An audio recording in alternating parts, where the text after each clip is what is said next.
He cursed planet and the beast known Tamazorath 5 was not just any planet. It was a place of death, fear, and silence. No one visited it on purpose. No one returned from it alive. Every alien race in the galaxy knew its name. Not because of its beauty, not because of its riches, but because of what lived on it. They called it the beast. Some said it was a monster. Some said it was a god's curse. And some believed it was never meant to exist at all.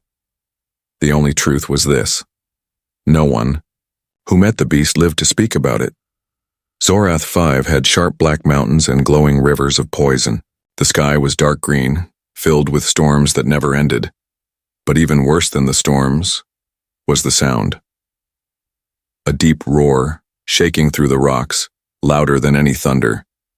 It always came before someone died. Armies had tried.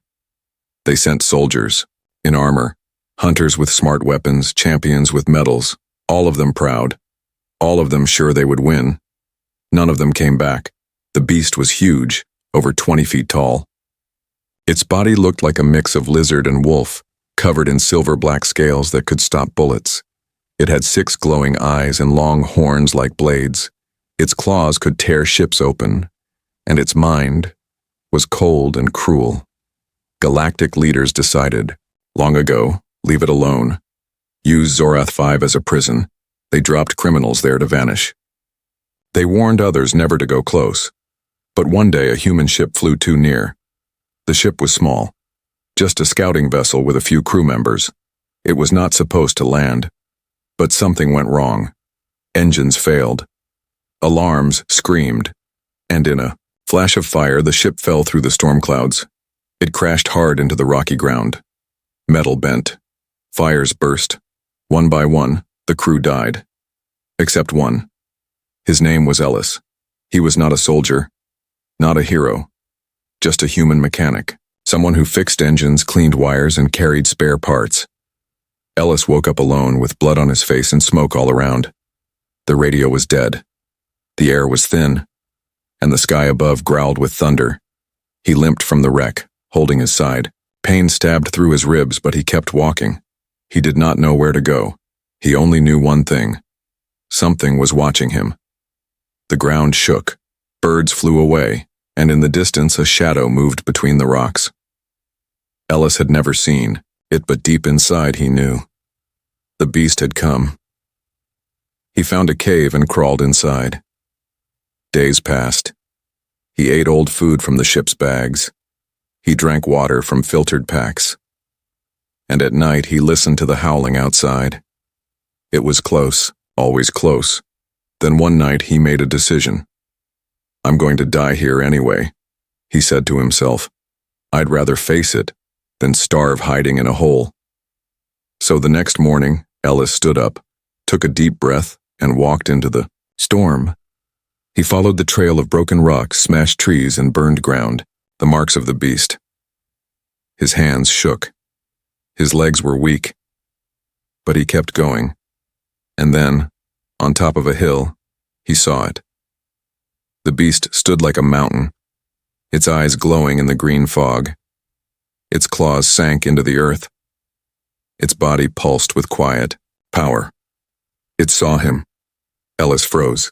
The beast roared loud enough to shake the sky. Its mouth opened wide, showing rows of sharp teeth. It charged. Ellis did not run. He raised one hand, slowly, and he smiled. Easy now, he said in a calm voice. I'm not here to hurt you. The beast stopped just a few steps away. Its breath was hot like fire. Its eyes glowed red. Ellis stepped closer and then gently.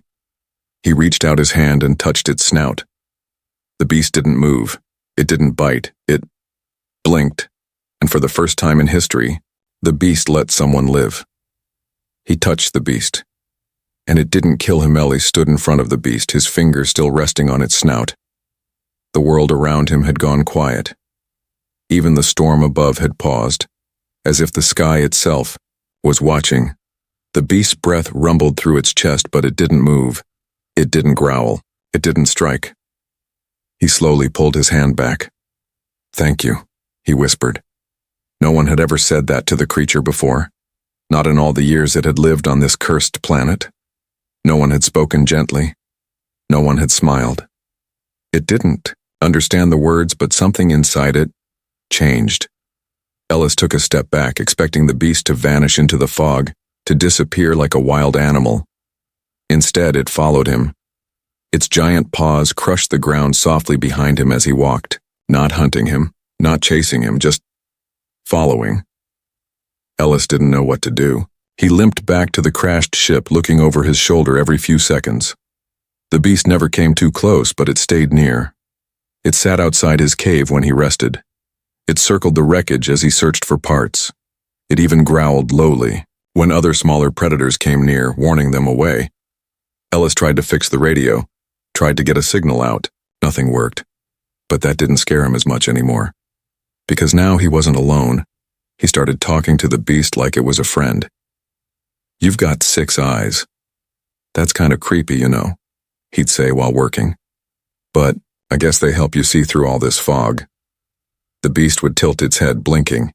He named it Shade because its black scales seemed to swallow light. It didn't seem to mind. One morning, Ellis woke to find something strange. Right outside his cave, Shade had left the broken body of a large fire-colored lizard. Food. It was a gift. Ellis didn't eat it, of course, but he understood what it meant. Trust. Meanwhile, above Zorath 5, eyes were watching.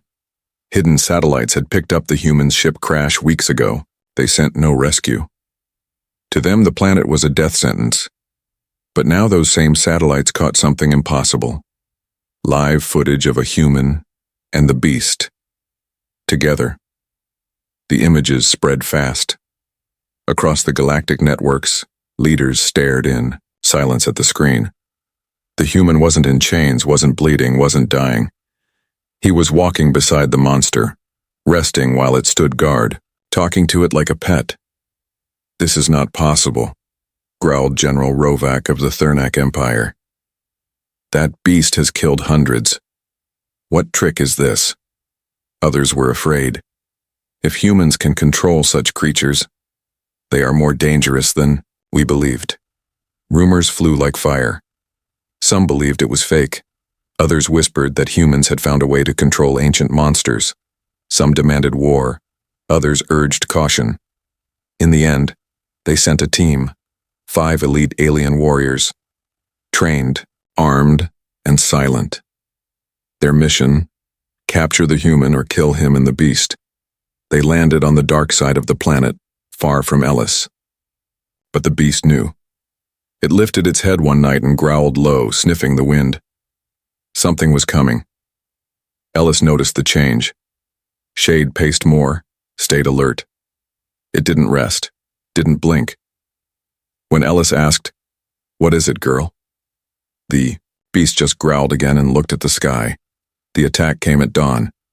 Ellis had just stepped outside when the first shot rang out. The ground exploded beside him. He fell hard, rolled, and screamed. "What the hell?" He looked up and saw them. 5 figures in black armor moving like shadows. Their weapons crackled with energy. One aimed at Shade. Ellis shouted, "No!" But it was too late. The beam struck Shade's shoulder. It roared in fury. What happened next was chaos. Shade leapt like a comet, faster than any machine. Its claws tore through one soldier before they even fired again. The rest spread out trying to trap it, but they were too slow. Ellis crawled behind the wreckage, watching in horror. He didn't want this. He didn't ask for this. But now, the beast wasn't just defending itself. It was protecting him. One soldier shouted something in a strange alien tongue. Ellis couldn't understand, but the meaning was clear. They were afraid. The fight lasted minutes. When it was over, 4 soldiers were dead. The last one limped away, blood dripping from a broken leg. His helmet cracked. Shade let him go. Ellis rushed to Shade's side. The beast was bleeding, the wound on its shoulder still smoking. "You didn't have to do that," Ellis whispered, placing his hand on her scales. "You didn't have to fight for me." The beast rumbled low, lowering its head against his. Above the planet, that last surviving soldier sent a message back to command. "The human has bonded with it. he said, shaking. We were wrong. It follows him willingly. The message sparked fear across the galaxy. Leaders met in secret rooms. They whispered about a war none of them wanted. They argued about the risk of letting a human bond with something that powerful. And in one dark chamber of stars, an old alien spoke softly. If the human has tamed the guardian beast, then the legends were true, and the galaxy may already belong to them. Alien warriors attack. The beast chooses sides. Dark smoke from the ruined battle still hung in the air when Ellis stood beside Shade's massive body. The beast was hurt, but alive. Her scales were scorched where the energy beam had hit, and her breathing was heavy. Ellis gently touched the wound, feeling heat and pain under his fingers. You shouldn't have fought for me, he whispered. But thank you. Shade lowered her head, pressing her nose to his chest like a child, seeking comfort. Her eyes, 6 glowing orbs of blue and gold, looked softer now. Less like a weapon, more like a friend. Ellis didn't know why she had chosen him. But deep down, he knew he would never leave her behind. Above them, the stars moved with purpose. After the report from the surviving alien soldier spread, the galaxy shook with fear. Across star systems, government halls turned cold. Generals whispered, empires debated. Some called for the extermination of both the human and the beast. Others warned that killing them could trigger something worse. Many races remembered the ancient tales, not just of the beast, but of the guardian bond. Long ago, when the galaxy was younger, there were creatures born not of war, but of balance. They were not monsters. They were watchers, protectors of old forces buried deep in planets like Zorath 5. Most had vanished, destroyed in ancient wars. The few that remained waited, not for power, not for control, but for someone worthy. No one believed those stories anymore. Until now, because the beast had chosen a human. On Zorath 5, Ellis spent days nursing Shade. He crafted medicine from old ship supplies, wrapped her wound with torn blankets, and sat beside her under the toxic sky. He spoke to her every day, telling stories of Earth, of oceans and music and laughter. And she listened. Sometimes at night, Shade would growl low and turn toward the wind. Ellis couldn't hear what she did, he couldn't smell what she smelled, but he trusted her instincts. And soon he'd be right to. From the far edge of the system, 3 alien dreadnoughts approached the cursed world. They didn't send rescue ships. They didn't send help. They brought war. They called it cleansing. Inside, those ships were heavy weapons, plasma cannons, bioripper drones, and something worse. A creature bred only for one task: kill the guardian beast. They believed that if they killed the human, the bond would break. If the bond broke, the guardian would fall. And if it didn't, then they would turn the planet to ash. Ellis didn't know they were coming, but Shade did. On the 3rd day, she stood up fully for the first time since the fight. Her wound had closed faster than any human injury. Her muscles rippled with energy. She climbed to the top of a cliff and roared, a sound so deep, so ancient, it made the clouds part. Ellis followed her to the edge, his jaw dropping as he saw them. 3 ships, dark as night, floating just above the planet's upper layer. Lights blinked across their surface, and from their bellies came metal. Dozens of drop pods screamed down like meteors. Ellis grabbed what little gear he had, a half-charged blaster, a small shield module, a broken comm device, and ran behind Shade. They're here for us, he said. I think they mean to end it, Shade growled, lowered herself like a spring, and then launched forward. The battle wasn't fair.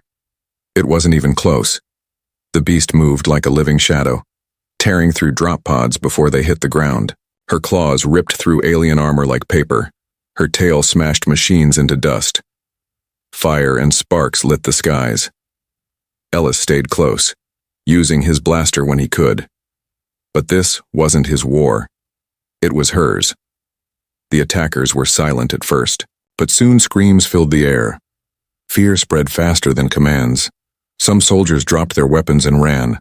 Others begged for extraction, None could understand how one creature, just one, was bringing their strongest forces to ruin. From the dreadnoughts above, the alien commanders watched in shock. "This isn't just an animal," one whispered. "It's something older." They considered retreating, but their pride held them still.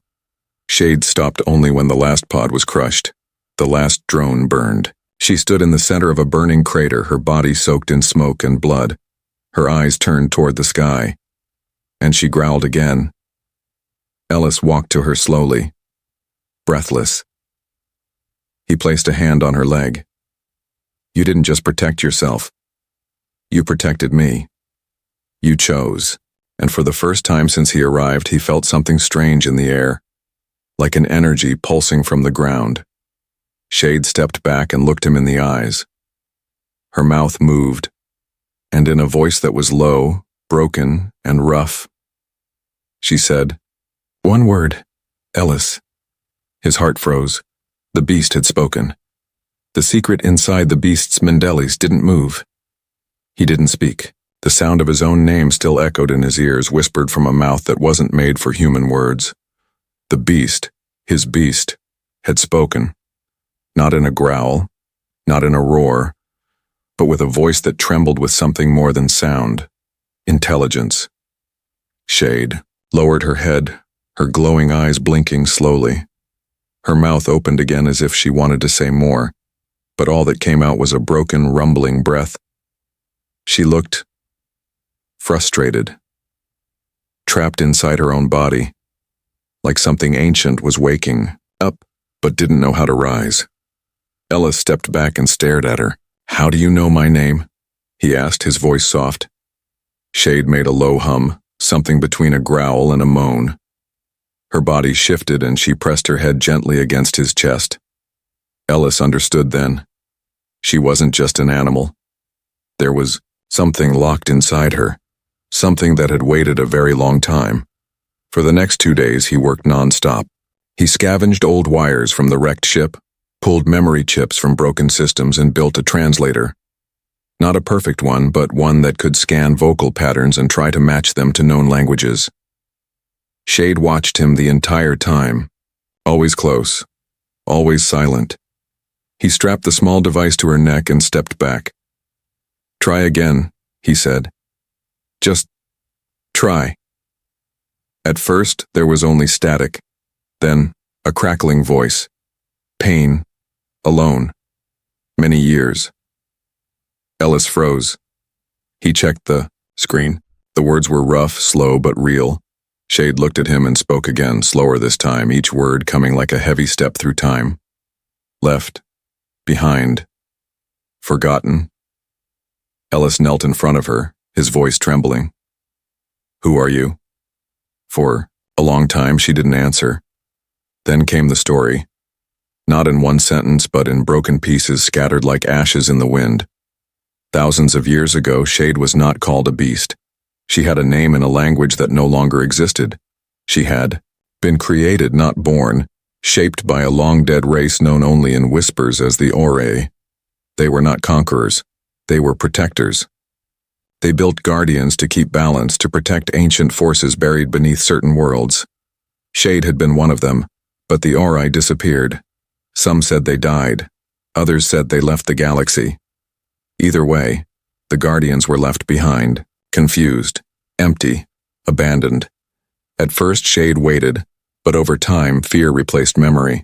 Her presence became a legend, then a nightmare. Those who landed on Zorath 5 came with weapons. They shot first.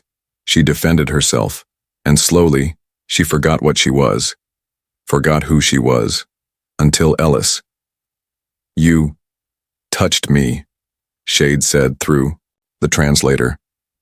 Without fear, like Ori, long ago. Ellis couldn't speak. Tears welled in his eyes. This creature wasn't a killer. She was just lost. Shaped for peace but drowned in centuries of war and misunderstanding. "You remembered," he whispered. "You helped me." "Remember," she replied. That night, the stars above Zorath 5 shined clearer than ever before. The storms paused. The air grew still, and deep beneath the ground something ancient stirred. A pulse of light traveled through the soil, reaching machines buried for eons. The planet itself responded to the bond between Shade and Ellis. Systems once shut down blinked awake. Data, paths opened. Energy readings spiked across nearby satellites. On a distant moon, scientists monitoring the region panicked. "The Guardian is active," one said, his voice tight with fear. "We thought it was just a beast. But look, these readings match those from the old Ori records. This isn't just a creature, it's a key." Within hours, every major galactic power sent emergency messages to their leaders. Ellis had not tamed a wild animal. He had awakened a weapon. Or maybe something worse. And now the question whispered in every war room was the same. What happens when a human bonds with something the galaxy had buried for a reason? Back on Zorath 5, Shade led Ellis to a place hidden deep inside a mountain, an ancient temple buried under rocks and vines. The walls were covered in glowing symbols. Machines blinked awake as she stepped forward. Doors opened without touch. The air felt alive. Ellis stared in wonder. "What is this place?" "Home," Shade said. They entered a chamber lit with a soft blue glow. In the center stood a massive structure, a heart-shaped crystal spinning slowly in the air. It pulsed when Ellis came close. Shade looked at him with all 6 of her eyes. "You are chosen." Ellis frowned. Chosen for what? But before she could answer, alarms began to scream across the facility.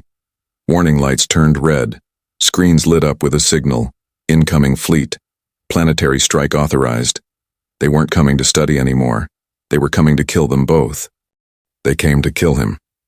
But now they begged for help. Ellis stood frozen in the heart of the ancient temple, eyes fixed on the glowing crystal. It pulsed with a strange light, soft yet powerful, like it breathed in rhythm with his heartbeat. Around him, the forgotten machines of a long-dead race hummed back to life, responding not to Shade, but to him. He turned slowly toward her. "Why are they waking now?" he asked. Shade lowered her head, her voice rough through the translator. "Because the bond is complete." But there was no time to understand what that meant. The warning signals across the walls grew louder. The air shimmered with tension. Red lights blinked faster. Ellis stepped toward the control panel, wiping dust from the screen. Rows of alien symbols scrolled across it, but one word appeared in his own language, translated by the RI system now synced to his presence. Fleet approaching, destruction imminent. Above Zorath 5, the sky had turned into a war front. Over a dozen ships from various alien factions had arrived in orbit. Some were sleek and elegant, others were brutal and blocky. Despite their differences, they all had the same target: Ellis, and the Guardian beside him. For the first time in galactic history, enemies stood shoulder to shoulder in fear of a single man. Inside a hidden war chamber aboard the Thernic dreadnought, voices argued. "We can't allow this to continue," one admiral barked. "If he activates the core, it could destabilize entire systems." "He already has," another replied. "Energy readings across the quadrant are spiking. Planets are waking. The old locks, they're failing. Then we strike now. And if we're wrong?" a softer voice asked. "What if killing him triggers something worse? What if this human really is the one?" Silence. Then came a suggestion no one expected. "Send an envoy. Down below." Ellis paced inside the ancient chamber, his mind racing. He didn't want war. He didn't want power. He had crashed here by accident, and yet, somehow, everything in the galaxy now revolved around him. He heard a rumble outside. Shade turned sharply, her body tense. A dropship landed nearby, its engines throwing dust in every direction. Ellis raised his weapon, but Shade stepped in front of him, her body ready to shield him again. The ship's door opened. 6 alien envoys stepped out slowly. None held weapons. Each came from a different race, Some with fur, some with scales, others with glowing eyes. They walked carefully, as if crossing into sacred ground. Ellis didn't speak. They bowed. The one in front, a tall, gray-skinned diplomat, with crystal markings on his face, stepped forward and dropped to one knee. "Human," he said in a voice both ancient and respectful. "We did not come to threaten. We came to ask for your help." Ellis blinked. "Help? You were going to bomb the planet." The envoy nodded slowly. "Yes, we feared you. What we saw was beyond our understanding. The Guardian chose you, and the machines of the Ori respond to your voice. That hasn't happened in 10,000 cycles. So you thought killing me was the best answer?" Ellis asked bitterly. "Because the last time a Guardian bond awakened," the envoy said, "the galaxy burned for 100 years. Those words sank like lead in Ellis's chest. "But," the envoy continued, "this time is different. We sense no hunger in you, only confusion and honesty." Shade stepped closer, placing her massive body between Ellis and the aliens again. "She protects you not as a tool," the envoy said, "but as an equal." Ellis looked up at the sky through the broken roof of the temple. Stars glittered in silence. He felt so far from Earth, from home, and yet in this place of death and fear, he had found something beautiful. "You're not just afraid of us," he said. "You're afraid of what's coming." The envoy's eyes flickered. "What do you know?" Ellis demanded. The others shifted uncomfortably. Finally, the gray envoy answered. "The Guardian awakening is a sign," he said. "Long ago, the Ori sealed away something dark, something old. They created the Guardians not as weapons, but as locks," Shade growled. Ellis looked at her, then back at them. "And now? Something is trying to break free. We believe the awakening bond between you and the Guardian has drawn its attention." Ellis felt the weight of those words press on his shoulders like a mountain. They hadn't come to destroy him. They had come because they didn't know what else to do. He looked at Shade. "Are you a lock or a key?" Her reply was quiet. "Both." And then the ground trembled. A deep, low rumble echoed through the cave walls as if the planet itself had taken a breath. Ellis turned back to the crystal, now spinning faster, glowing hotter. Beneath his feet, ancient symbols flared to life. Symbols, etched into the stone by hands long gone. The envoy's voice cracked in fear. "You must choose, human. You must decide, will you fight with us or against us?" Ellis stepped forward, placing his hand on the crystal. "I didn't come here to fight," he said. "But if something's coming, something worse than all of you put together, then you better pray I'm on your side." The crystal flashed. And far beneath the planet, in a cavern no living being had seen for 10,000 years, another beast opened its eyes. The forgotten enemy returns far below the surface of Zorath 5, in a chamber sealed by time. Something ancient opened its eyes. They weren't like Shade's, warm, glowing, curious. No, these were eyes of void, cold, endless void. 6 dark slits burned beneath armored lids, unblinking, soulless. It did not roar. It did not breathe. It simply was, as if death itself had waited patiently for the world to forget it.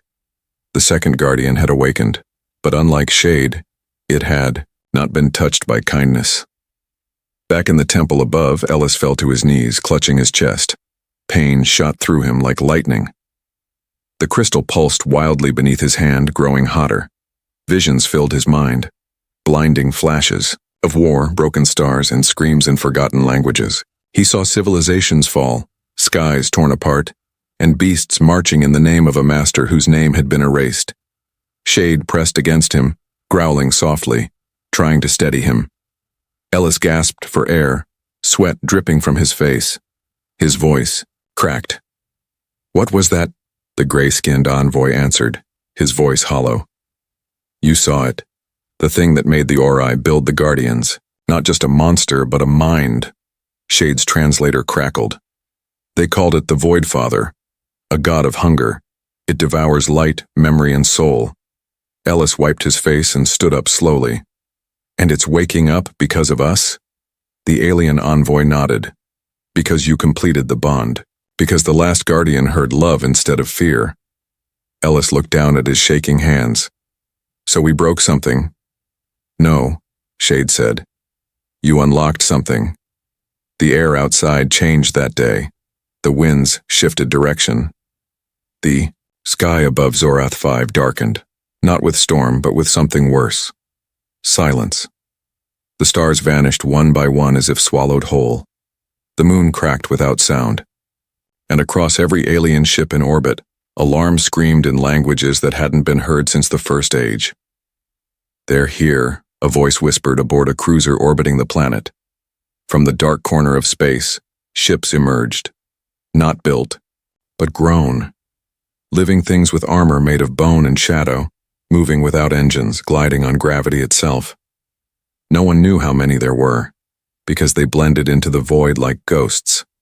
One of them opened. Not with doors, but with a scream. And from its belly fell something enormous, something ancient. It slammed into Zorath 5 like a meteor. Ellis saw the flash from miles away. He didn't wait. With Shade beside him, he ran through the ancient tunnels of the Ori structure. Walls responded to his presence. Guiding lights blinked to life. Shields rose from the floors, and secret paths opened only for him. It was like the planet itself knew who he was now. Shade growled lowly. We are being hunted. Behind them, walls cracked, stones split. A shriek pierced the air, high, inhuman, impossible. It didn't echo in the ears, but deep in the mind, like claws scraping memory itself. Ellis turned a corner and saw it. A creature twice Shade's size, all teeth and metal-hard skin. Its body moved like liquid stone, shifting forms as it walked. It looked straight at Ellis and didn't see a man. It saw prey. Shade didn't wait. She lunged, crashing into it with a roar. The force of the hit threw dust and rock into the air. Claws met claws. Teeth scraped scale. Ancient power collided. Ellis screamed. Shade! He raised his weapon, fired shot after shot, but they bounced off the thing like sparks against a mountain. He watched as Shade fought like a storm, but she was bleeding. Her growls turned to gasps, and the other beast wasn't even tired. I have to do something, he muttered. He looked back at the path behind them. The crystal chamber still glowed, and then he remembered the words. The bond is complete. Ellis turned and ran, not away from the monster, but toward the heart of the planet, toward the one thing the Ori had left behind. Inside the chamber, the crystal floated again, spinning faster, faster. As Ellis approached, it pulsed with golden light, surrounding him in a cocoon of energy. Memories of the Ori flashed in his eyes. Not just pictures, but feelings. He saw them creating Shade, not as a weapon, as a companion. He saw one Ori, tall, silver-skinned, eyes full of sadness, place her hand on a beast's head. You will protect the bond, she said. Ellis stepped forward. He placed both hands on the crystal. Then help me protect her, he said. The crystal exploded with light. Outside, the fighting stopped for a moment. The monster turned its head. Shade looked up, and from the rocks around them, the planet moved. Massive roots, long dormant, burst from the ground. They weren't roots of trees, but of machines. Ori tech fused with Earth itself, wrapping around Ellis's body, forming a suit unlike anything alive today. Not armor, not weapon, interface. Ellis emerged from the light, floating slightly, glowing with the same energy that once powered the Ori cities. The creatures of the void turned to him. Even they hesitated. Shade, bloodied and tired, bowed her head slightly. You are now Guardian. Ellis raised his hand. The ground obeyed. He was no longer just a man. He was what the galaxy had buried, and now had to follow. The beast, the human, and the end of Firelis floated above the ground, wrapped in living light and ancient memory. The Ori technology had shaped itself around him, not as armor, not as weaponry, but as a second skin bound by purpose. He didn't feel heavy or tired. He felt whole. Shade looked up at him with 6 shining eyes. She didn't growl or guard him anymore. She stood beside him, not as protector, but as equal. Her wounds still bled, but there was no fear in her gaze now. Only trust. Beneath them, the monster from the void hissed. Its body shimmered with shifting darkness, its form never staying still. It opened its mouth, and for a moment, it wasn't a voice that escaped, but a whisper of hunger, a whisper meant to break the minds of anything living. Ellis didn't flinch. The ground beneath him cracked as energy pulsed from his hands. His voice came loud but not angry, not proud, just steady. "You don't belong here," the creature screamed, but this time the scream didn't reach him. The bond between guardian and human glowed like a star, surrounding them both in a shield of golden power. Shade roared beside him, and for the first time in centuries, the dark creature stepped back. Up in orbit, alien ships watched in silence. What they saw wasn't war. It was prophecy. On the command bridge of the Thernic warship, a general stood breathless. "He's not fighting as a soldier," he whispered. "He's standing as something else. A guardian." Another finished. "Like the stories. But this time it's not just the beast. It's the human, too." Back on the planet, the battle began. The void-born creature lunged, faster than light, claws slicing through air. But Ellis moved with it, reacting not with thought but instinct. The Ori suit responded to his will, bending the world around him. With a flick of his hand, stone pillars rose from the earth, blocking the beast's charge. With a nod, the wind screamed like blades, pushing it back. Shade struck next, diving low, dragging the beast across jagged rocks, her claws glowing with the same energy that wrapped Ellis. They were no longer two beings. They were one purpose. The creature screamed, again this time in rage. It leapt into the air, mouth wide, pulling darkness from the sky itself. The sun blinked. The air went cold. For a moment, the galaxy held its breath. Then Ellis rose into the sky beside it. His voice boomed through the void. "You fed on fear for too long. Now, you'll starve." He raised his hand. The RI energy pulsed outward in rings, pushing back the shadow, cracking the sky with light. Shade roared beside him, her scales burning like fire. And then they struck. Together, man and beast, light and claw, memory and fury. The dark creature screamed one last time as its body shattered, not with fire, not with force, but with understanding. It was not destroyed. It was unmade. Fear no longer ruled this world. When the silence returned, the stars blinked back into place. The wind calmed. The ground cooled. Ellis floated down, his feet gently touching the cracked earth. The Ori suit faded into mist. Shade limped beside him, blood still dripping from her side, but her eyes glowed brighter than ever. The alien ships landed without weapons. No army came. Only envoys. They knelt. One spoke with shaking breath. "You have done what none of us could." Ellis looked at them. "I didn't want this. And that," the envoy said, "is why you were chosen." Ellis didn't speak again. He walked to Shade, resting his forehead against hers. "We're going home," he said. She made a low sound, somewhere between a purr and a hum. But home wasn't Earth anymore. Home was wherever the bond lived. Months passed. The galaxy changed. Wars ended. Walls fell. And statues of two figures, a man and a beast, rose across worlds. Not to worship. Not to fear. But to remember. And somewhere in a quiet valley of Zorath 5, where the crystal still hums and ancient winds still whisper, a small beast was born. Not monstrous. Not cursed. Just new. Its eyes opened for the first time. They were blue.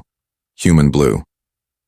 And in the stars above, every species remembered the truth no weapon ever taught them. Sometimes, the most dangerous creature is the one that shows kindness when no one else dared.